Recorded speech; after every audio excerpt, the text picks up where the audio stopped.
I would like to present to you a case for the historical existence of Jesus.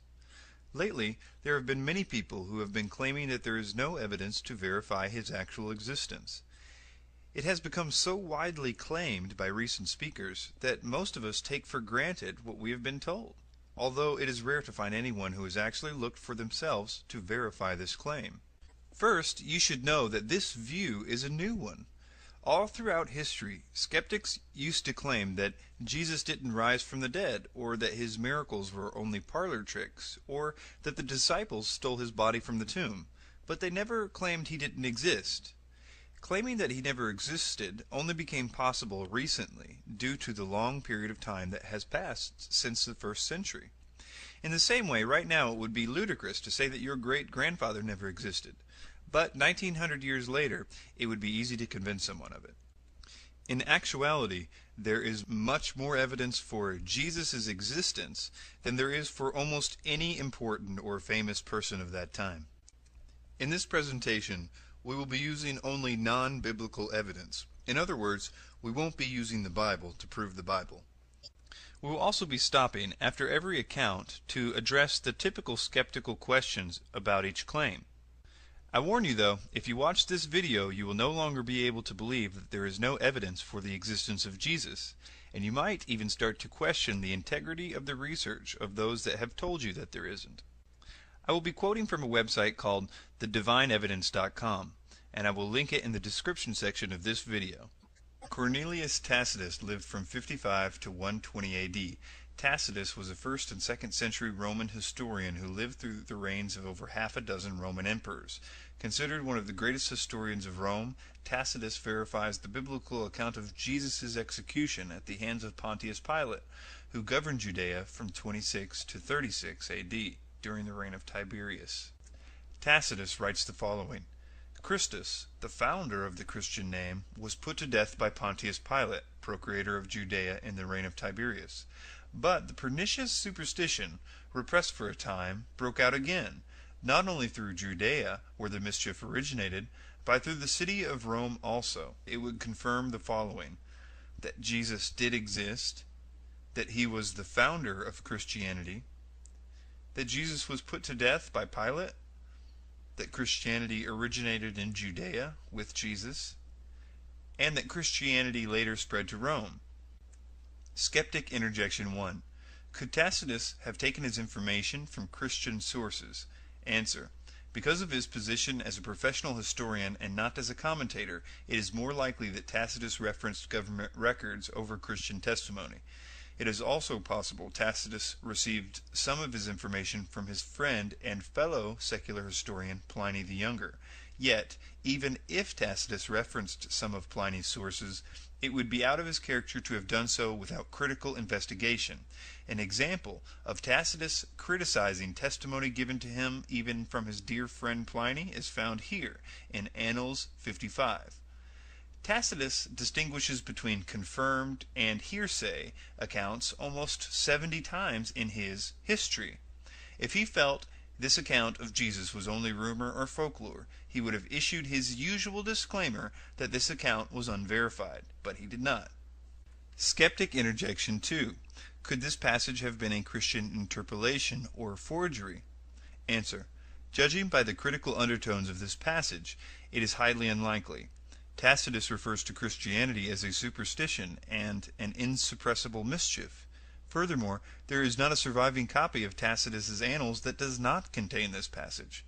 There is no verifiable evidence of tampering of any kind in this passage.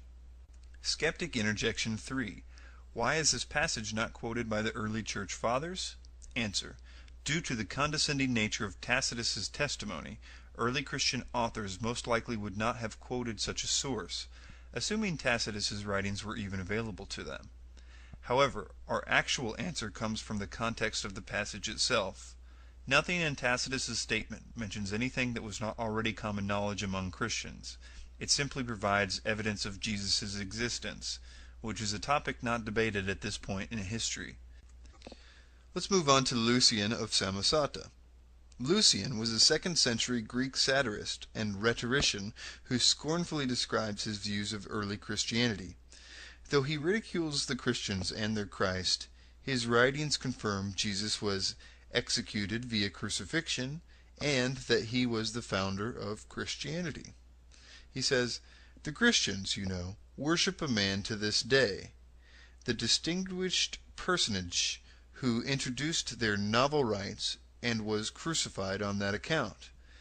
It was impressed on them by their original lawgiver that they are all brothers from the moment that they are converted and deny the gods of Greece and worship their crucified sage, and live after his laws." What this passage reveals and how it confirms the biblical account. 1. That Jesus did exist. 2. That Jesus was the founder of Christianity. 3. Jesus was worshipped by his followers. And 4. That Jesus suffered death by crucifixion. Skeptic Interjection 1. Can we consider Lucian's testimony reliable, due to the source being a literary work? Answer. Lucian's comments revolved around historical events. In Lucian's work, The Way to Write History, he openly criticizes his contemporaries, who distort history to flatter their masters or those who fill in historical gaps with their personal conjecture. He writes, "The historian's one task is to tell the thing as it happened. He may nurse some private dislikes, but he will attach far more importance to the public good and set the truth high above his hate. For history, I say again, has this and only this for its own. If a man will start upon it, he must sacrifice to no god but truth. He must neglect all else." Skeptic Interjection 2. Is it possible Lucian received his knowledge from Christian sources, or that this passage is an interpolation or forgery? Answer. Seeing how adamant Lucian was in regards to historical accuracy and critical investigation, our answer is an emphatic no. As to the passage being a Christian forgery, chances are that the reference to Jesus would be far more favorable if this were so. Lucian refers to Jesus only as a man, a lawgiver, and a sage. Human, not divine descriptions. He never once refers to Jesus as a god. Furthermore, there isn't anything in the above statement that reveals what wasn't already known. It merely asserts that Jesus lived, preached, and died. Remember, at this time, Christians were trying to prove Jesus' divinity, not his existence. Next, we're going to look at Flavius Josephus. And before we get started on the details of Josephus, I'd like to make a personal comment. And that is that I've heard for a very long time that this Josephus quote was an obvious forgery. But if you look into it, you'll find that there are really only two different versions of this particular account of Josephus's talking about Jesus. He actually talks about Jesus in another account that's not disputed, but this particular one is. And what you'll find is that there's really two versions, and they don't really differ in anything important. At least when we're arguing Jesus' existence, because they both admit that he existed, that he was crucified by Pontius Pilate, that he had many followers, both Jews and Gentiles, and that he performed what Josephus calls wonderful works. I think one reason that this particular passage of Josephus has been singled out for accusations and even misinformation is that it's a very good account from a very prominent historian who lived at that time and would have probably interviewed the apostles themselves. All of that being said, there is a lot to debate and to talk about this particular passage and the other passage that Josephus mentions Jesus in. So let's look into it. This is what was written. Now, there was about this time Jesus, a wise man, if it be lawful to call him a man, for he was a doer of wonderful works, a teacher of such men as received the truth with pleasure. He drew over to him many of the Jews and many of the Gentiles. He was the Christ. And when Pilate, at the suggestion of the principal men among us, had condemned him to the cross, those that loved him at first did not forsake him, for he appeared to them alive again the third day, as the divine prophets had foretold these and 10,000 other wonderful things concerning him. And the tribes of Christians so named for him are not extinct at this day. This is what the other version reads.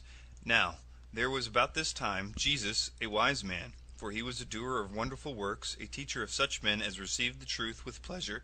He drew over to him both many of the Jews and many of the Gentiles.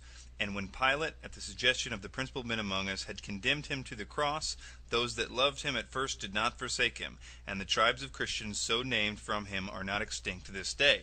Skeptic Interjection 1. This passage contains proclamations an Orthodox Jew would not make, such as Jesus being the Christ. Answer. In other translations, Greek and Arabic, the suspicious statements contain disclaimers such as Jesus who was believed to be the Christ, and it has been reported. This presents the theory that Josephus was recording the beliefs regarding Jesus and not necessarily his personal opinion, as a responsible historian should do. If anything, it could lead to the speculation that Christian authors did not add to the text, but rather edited it by deleting the disclaimers. You should also realize that the earliest versions of Antiquities contain this passage as it is presented in the first case. The objection usually is that the earliest copy is not until the 10th century. However, we do have several citations of this passage by other authors prior to the 10th century. Skeptic Interjection 2. Early Christian authors like Origen and Justin Martyr do not mention this passage in their writings. Answer. I'm not sure what the motive behind this objection is, because Origen does reference the other passage by Josephus, yet critics claim the reference is too late to be reliable. But, for the argument's sake, if we assume this passage did exist in the form most scholars believe it did, the early church fathers might not have felt the need to refer to it. The original passage serves as evidence for the historicity of Jesus, a topic not debated at this point, as the burden of proof revolved around his divinity. We will now examine the second passage given to us by Josephus.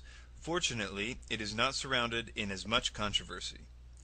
It says, So Aeneas assembled a council of judges, and brought before it the brother of Jesus, the so-called Christ, whose name was James, together with some others.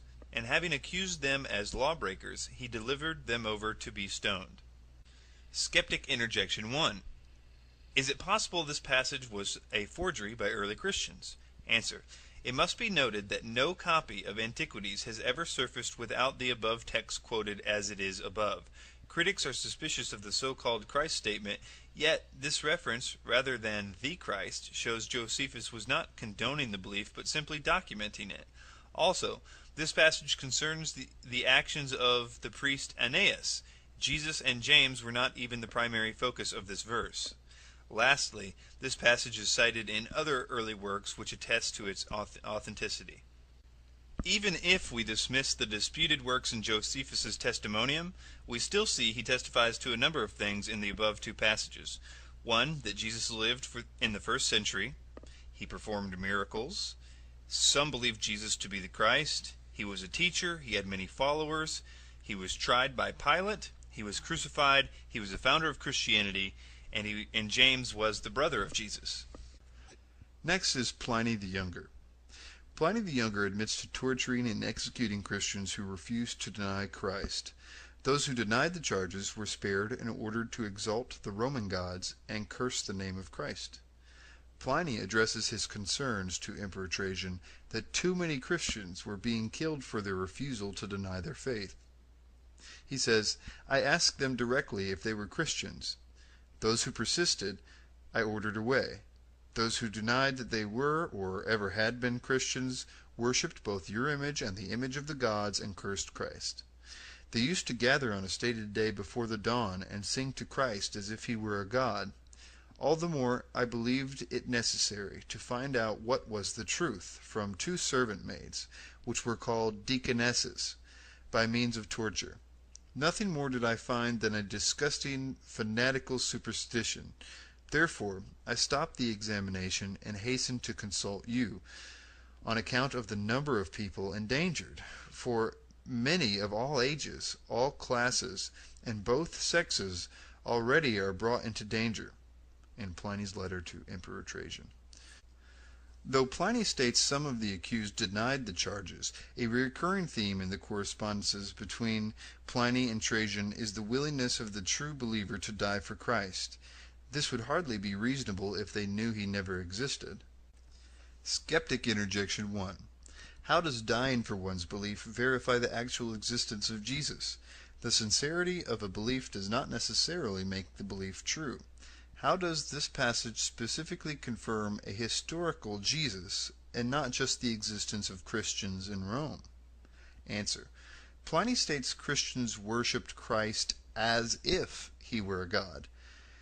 This indicates one who would not normally be considered a god, such as a human, who was exalted to divine status. Also, the early Christians would have been in a position to know if Jesus was a historical figure or not. Though critics can claim these martyrs took Jesus' existence solely on faith, common sense tells us that there would have been a lot more evidence of a historical Jesus at this time than what has been preserved until today. According to early historians, Jesus' great-nephew and other relatives were still alive, as well as the associates of the original apostles. Such individuals could easily verify his existence. Also, documents which have been lost to us were still in existence, such as Jesus' trial records and the census records of his birth, and were even referenced by early authors who wrote about Jesus. These individuals had every reason to be certain of Jesus' existence and were willing to die because of it. Skeptic interjection 2. Pliny also states some recanted their testimony. Perhaps they did so because they knew Jesus was a myth. Answer. There are several rational explanations as to why some would recant their Christian beliefs. Pliny readily admits to torturing some of the accused. Are admissions or denials really credible under torture? Also, the accused knew if they did not recant, they would be put to death.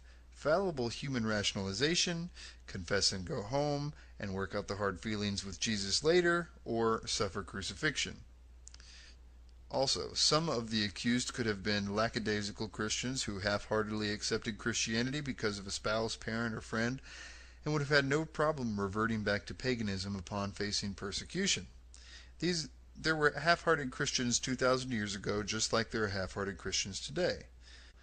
Just because there were some who may have recanted out of fear or poor judgment doesn't dismiss the deaths of the other individuals who were certain of Jesus' existence and died because they refused to curse him.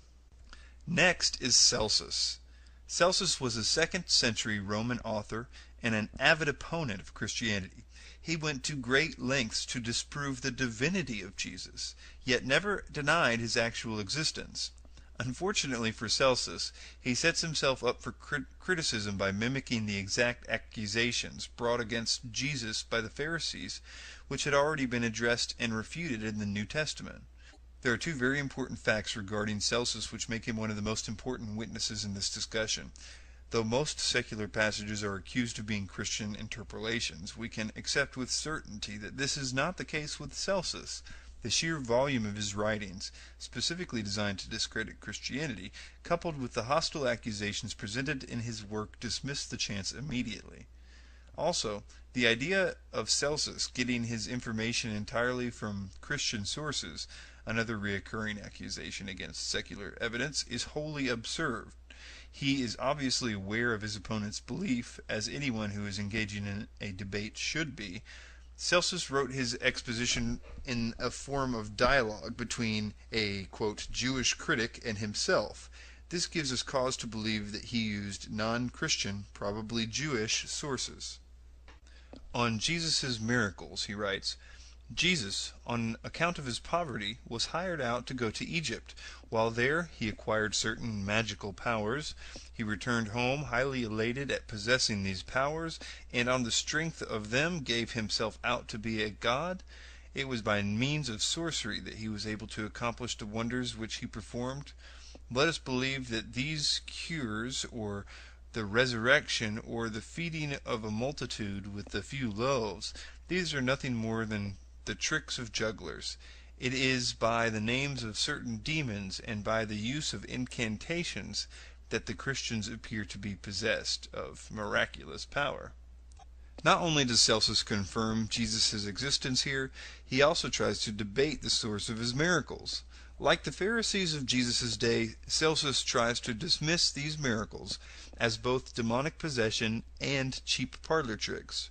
However, he is clearly grasping at straws. On one hand, Celsus accuses Jesus of performing magic learned in Egypt, then later states it is by the power of possession, then states the miracles were not really miracles at all, but were illusionary tricks performed by a deceiver, then finally states that the miracles never occurred.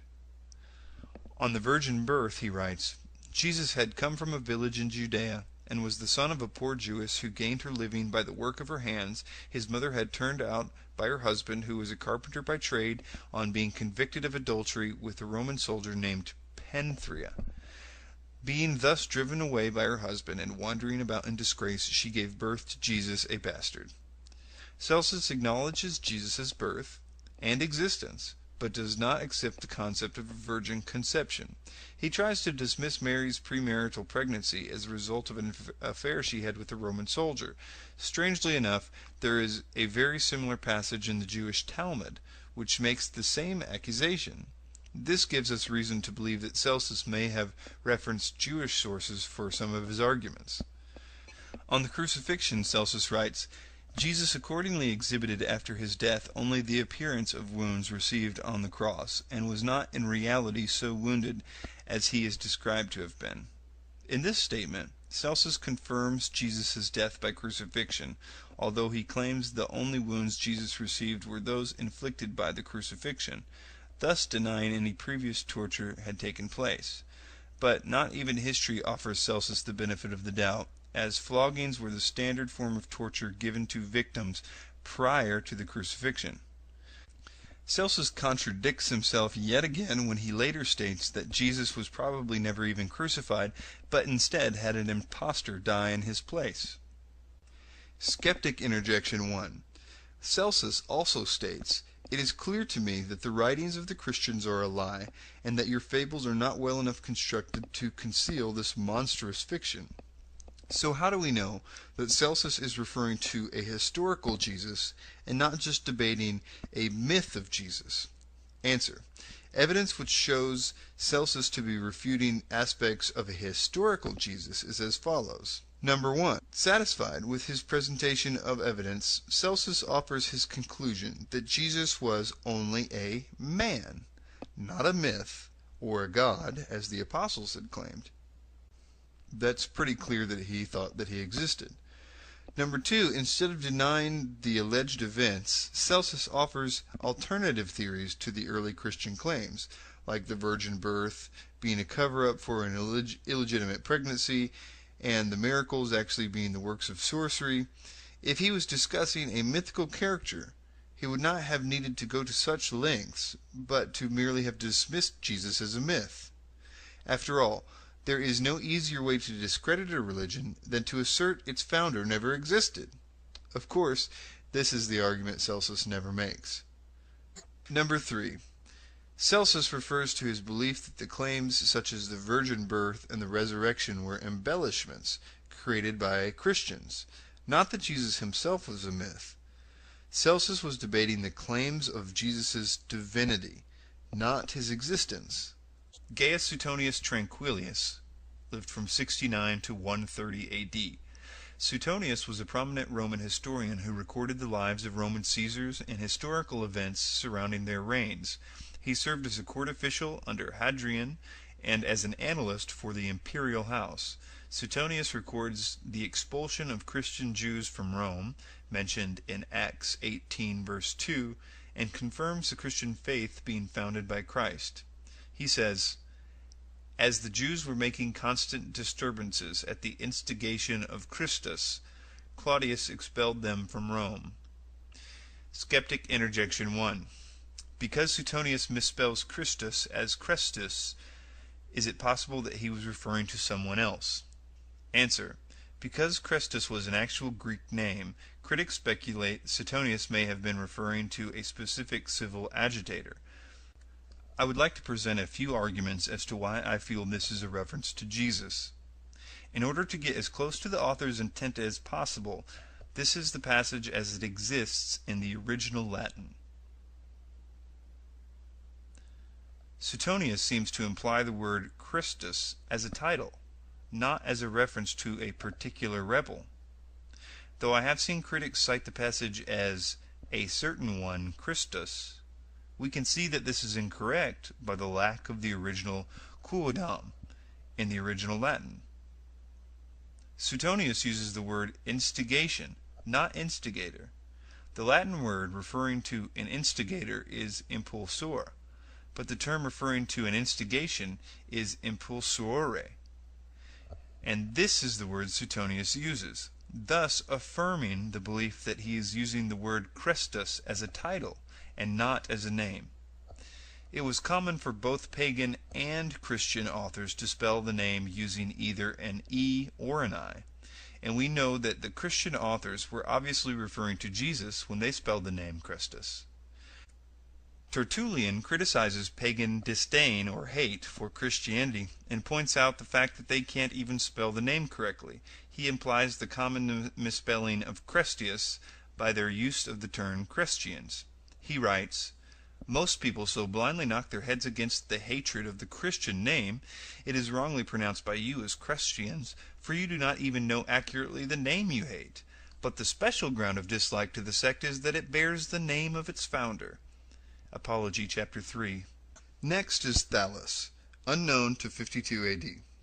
Although his works exist only in fragments, Julius Africanus debates Thallus' explanation of the midday darkness which occurred during the Passover of Jesus' crucifixion.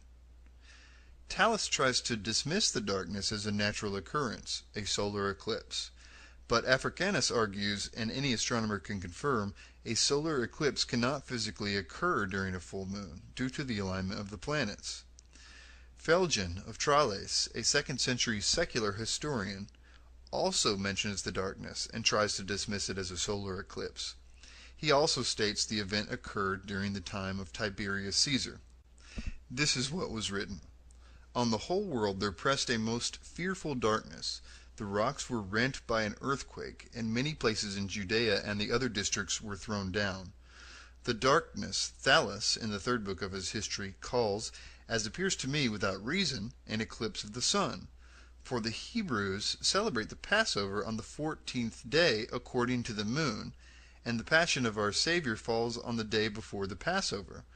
But an eclipse of the sun takes place only when the moon comes under the sun, and it cannot happen at any other time. Phlegon records that, in the time of Tiberius Caesar, at the full moon, there was an eclipse of the sun from the 6th hour to the 9th, manifestly that one of which we speak." Skeptic Interjection 1.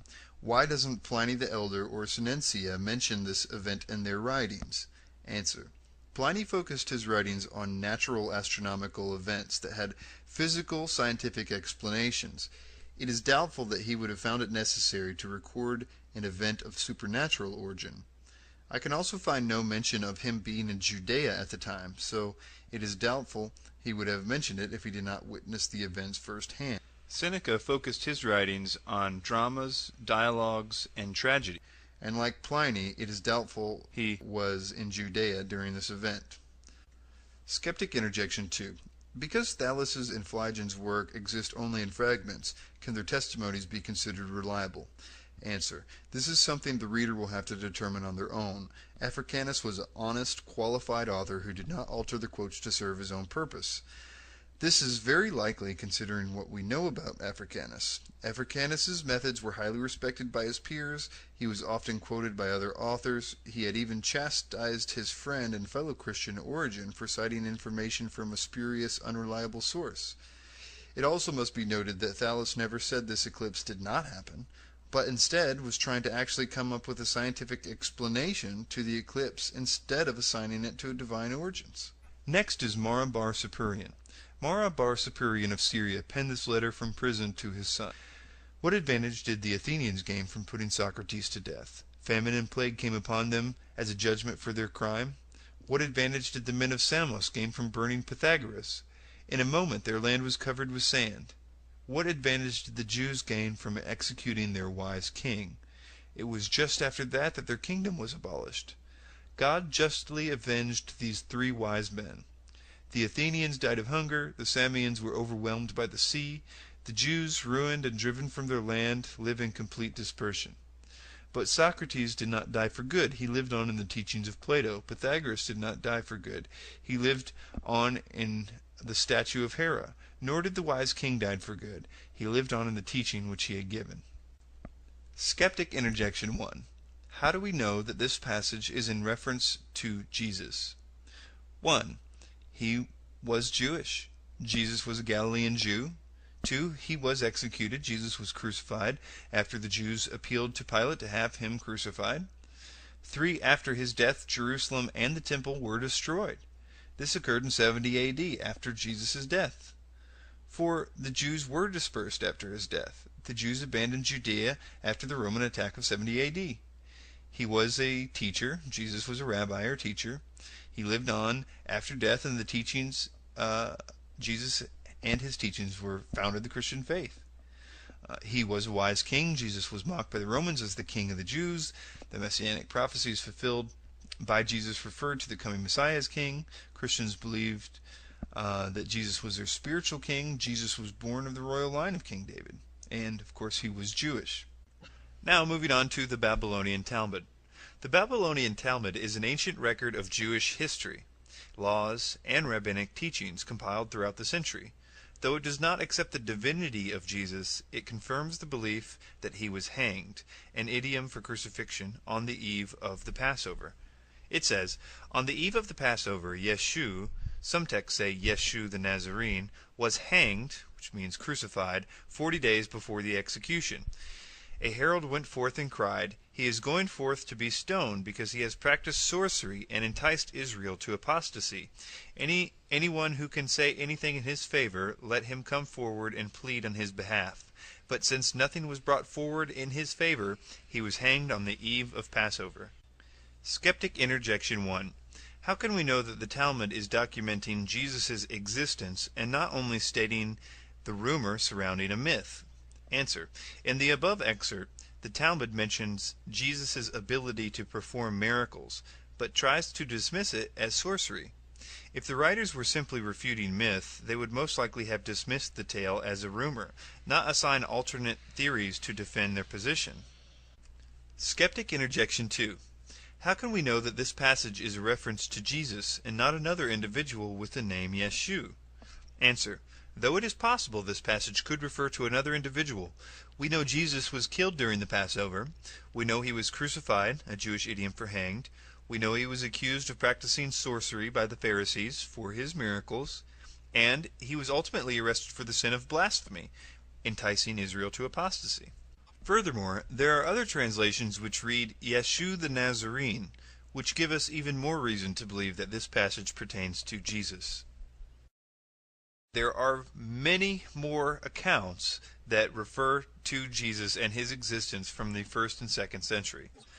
And this, of course, does not include the many books and letters contained in the New Testament, where even the critics agree it was penned by at least 5 different authors. So we're talking about different letters from different times, claiming to be, in some cases, eyewitness accounts of the historical happenings of the events of this man's life. Some common questions are, why is there no physical evidence or personal writings to verify Jesus' historicity? The Bible has been accused on several occasions of committing historical errors, but has later been proven accurate through archaeological finds. For instance, the Old Testament mentions a tribe of people known as the Hittites. Skeptics pointed out that there was no such civilization in history, yet in the 19th century, records of the Hittites were discovered within Assyrian ruins. Today, we know a lot about the Hittites, such as their language, craftsmanship, geography, and empire chronology. The New Testament mentions the Pool of Bathsheba as a place where Jesus healed a paralytic. No such location was known to exist until it was discovered in Jerusalem as a place where the sick would gather to seek healing. Just because an artifact has not yet been recovered does not mean none exists. In regards to personal writings, Socrates, for example, exists only in the writings of his students. there is not a single document still in existence that contains his original works. If we apply the same logic with Socrates, skeptics used to determine Jesus' historicity, we must assume Socrates was a figment of the imagination of his students. But if we are to accept Socrates as a historical figure based on 4 secondary accounts, we must also accept Jesus as a historical figure whose life was documented by his disciples, historians, and those who rejected his divine claims.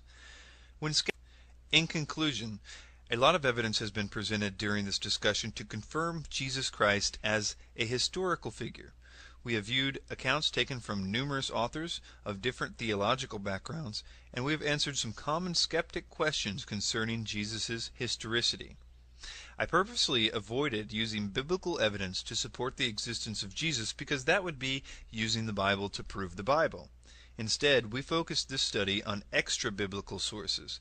However, early Christian historians and witnesses were unanimous in their accounts that several New Testament books were written by eyewitnesses of both Jesus and the apostolic ministries.